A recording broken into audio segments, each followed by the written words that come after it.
Hey everybody, how's it going? On today's video, I want to talk to you about a recent audiobook that I finished, and that one is called Dressed to Kill, a monster seamstress lit RPG. This is by Crownfall and performed by Andrea Parsnow. If you're familiar with her work, she has done a bunch of books, most notably, in my opinion, the Wandering Inn series by Pirate Abba. So, Dressed to Kill is an interesting book series. At first, I only found out about this book because sometimes I will go ahead and search Audible with some of my favorite narrators, and Andrea Parsnow is one of my favorite narrators. And so I saw that she was doing this new book, and I was like, ooh, let's go ahead and see what this is about, because sometimes, even if it's a favorite narrator, if the book isn't for me, that's not for me. I read the summary on it, and I was like, ooh, I can't wait. Put that on my wish list and got really excited. And this past week it released, and I was like, yes. And so went ahead, downloaded it, listened to it. It's about 10 hours and 11 minutes long. And so not that long, especially when you get a narrator that you really enjoy and you really enjoy the book. Especially when you enjoy those two things, the book will fly by and you'll be like, I need more. There's no more here. Without further ado, so this book is all about a seamstress named Gwen.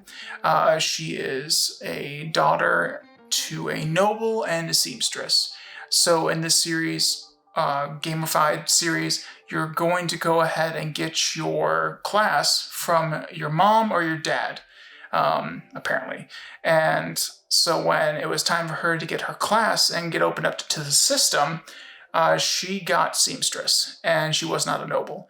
And apparently in this universe, only nobles can clear dungeons, because as of right now, Gwen's city is the safe zone is coming in, and as the safe zone passes over parts of the city, parts are dying, being destroyed. It keeps out the monsters, so people in the city have to group up and live together in homes because there's not enough space because of the safe zone coming in, because the noble that's assigned to their city is not clearing the dungeon enough and is really wanting to move all the inhabitants of the city to another location. And Gwen doesn't want that. Gwen wants to stay with her mom at their shop.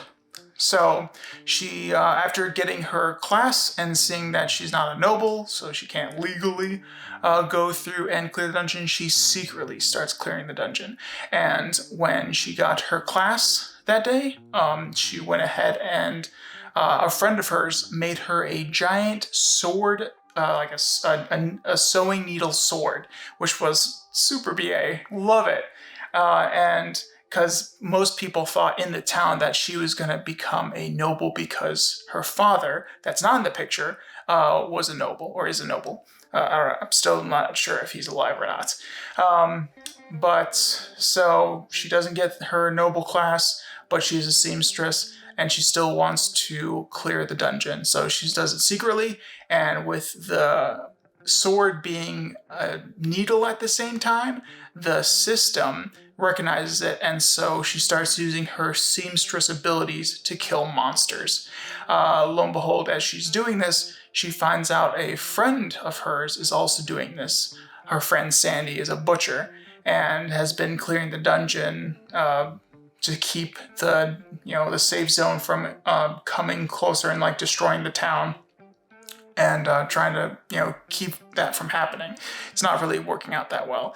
But so after she meets and finds out that Sandy's clearing the dungeon, they team up and start clearing the dungeon together. And they get so far to a point that the safe zones actually starts to expand. And the thing I really like about this is both Gwen and Sandy don't have the typical classes that you would think be clearing dungeons. Gwen is a seamstress and Sandy is a butcher. So it's just really weird and unique how they gain their experience points. Again, they get experience from killing monsters, but they also gain experience from doing their jobs.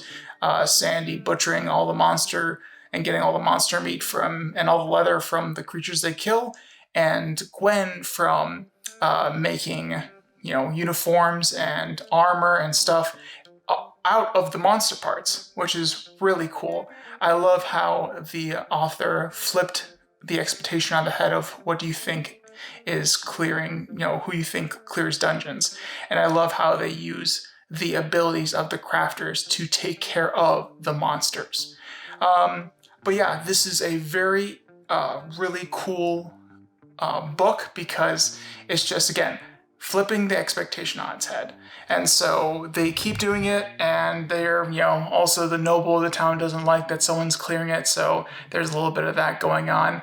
I want to leave the rest for you to discover if you're interested. Again, this is on Audible.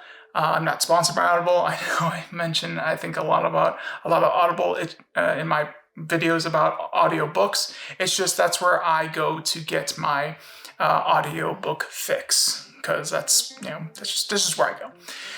So Audible is not the only place, but I think this is the only place that this book is. So I'll leave a link in the description of this video so you can go ahead and find out more about Dressed to Kill. But this is a book that I would really recommend. Andrea Parsons does a great job narrating. I've enjoyed everything that she's done that I've listened to, and I've never really read anything or listened to anything by Crownfall, but after going through this book 1 of Dressed to Kill, I'm really, really excited for the next one. I didn't think I'd be so excited, but after I was done, I was like, when's the next one coming out? This is so short. I need the next one to be like 20 hours long. I can't have this 10 hours because I can just scoop that and listen to that up in a second. So yeah. If you're looking for a different kind of lit RPG, a different kind of, hero or main character, this is definitely one that I would go ahead and recommend to you. Because again, like I said, the whole turning the, who you think would be clearing the dungeons on its head from a warrior to a seamstress doing it, I thought it was really cool. I really enjoyed it. And I hope you would check it out and maybe listen to it and find that uniqueness and that it would be to your liking. So yeah. Without further ado, I'm going to go ahead and let you figure that one out and see if you want to listen to it. And again, I'll leave it in the link in the description of this video. So yeah, without further ado, I'm going to go find another book to listen to. I think I'm going to get back into my Salvo series. I think I'm book 3. But yeah, again, let me know if you have listened to Dressed to Kill or read Dressed to Kill. Leave it in the comments, no spoilers, and tell us how much you liked it, or even if you disliked it. So maybe you save someone's time. And also, yeah, I'm gonna just get back to my listening, but I'm rambling. So without further ado, I'll talk to you guys later. Toodles!